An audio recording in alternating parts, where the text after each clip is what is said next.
el criterio para Stuart Mill de la moralidad, incluso de la justicia, sí, es la utilidad. Sí, señor. Es que su padre fue el que le enseñó.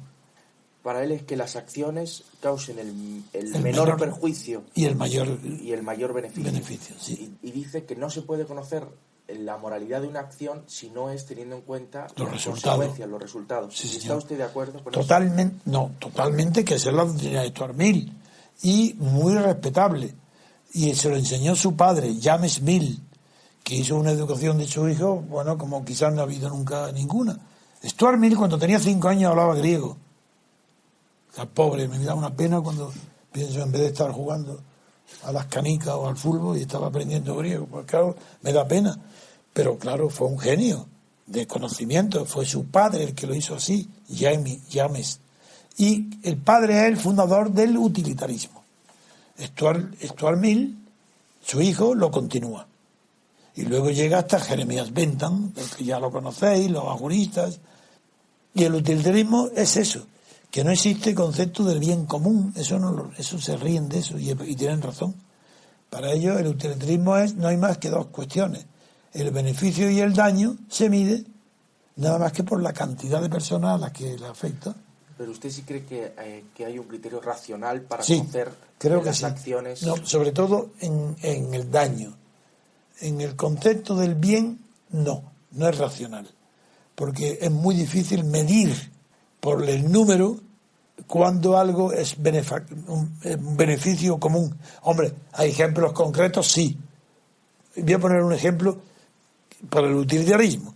En una ciudad dividida en 2 barrios importantes con un río atravesando un río. Tienen que pasar de un barrio a otro, del río de enfrente, el río abarca. Y se produce una votación si se construye o no un puente para comunicar los dos. Entonces, ahí los 2 barrios están interesados en la unión, porque es mucho más barato luego y tal. Entonces, el coste del puente es lo único que va a decidir. Y ellos van a saber, hacer el puente vale 100. ¿Estáis dispuestos a unos y otros contribuir 50 y 50 si el número de población es el mismo? Sí. Pues entonces, ahí ese es el bien común. Ahí sí hay bien común, lo han definido. Como hay casi unanimidad, aunque haya unos pocos que no quieran, porque les gusta, por ejemplo, los remeros, van a perder dinero, tienen que votar en contra. Claro, pero que exista sociedad es síntoma de que el bien común no está en contradicción con el... No es la mayoría. No es que el bien común para el utilitarismo es nada más que mayoría. El máximo placer o el mínimo daño es lo que determina las acciones en el utilitarismo. Decía Bertrand Russell que y él no era utilitarista. Bertrand Russell no. Como era tan inteligente, ya había evolucionado la sociedad inglesa y ya tenía otros criterios estéticos y morales de un valor casi no absoluto, pero muy superior al término comparativo que implica el utilitarismo. Y decía Bertrand Russell que para encontrar un utilitarista del tipo Stuart Mill hacían falta transcurrir más de un siglo de civilización. Yo lo que quería decir, don Antonio, es que si el interés común chocase indefectiblemente y en todo caso con el particular, sería imposible la vida en sociedad.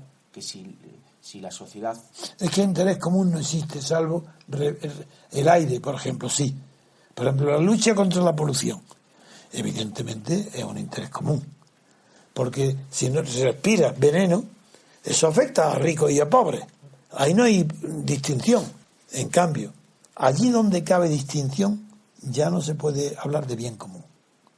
Y entonces es la mayoría la que determina lo que ella entiende por bien común. Es la mayoría. Y en eso se basa la democracia. La democracia es una convención. Y mi sistema político descansa sobre una observación que todo el mundo puede compartir. El voto directo de los afectados por cualquier medida, los gobernados.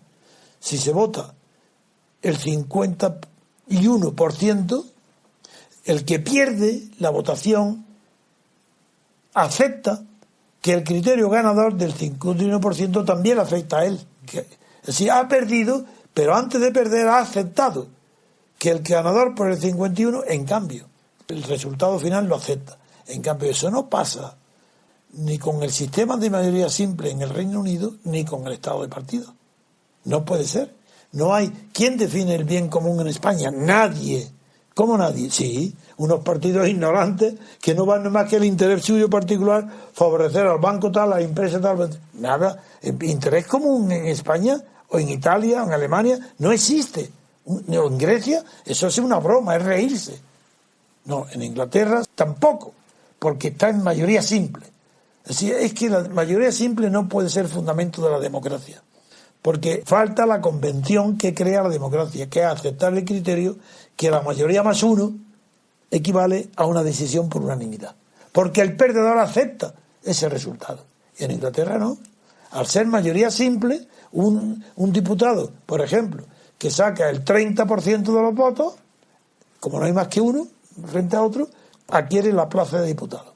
Entonces, ¿qué pasa con el 70% que vota en contra?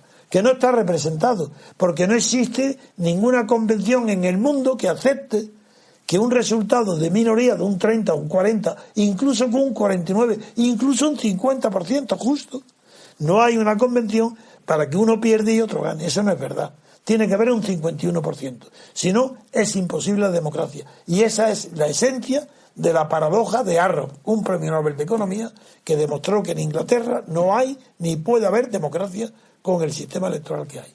Eso es nada más.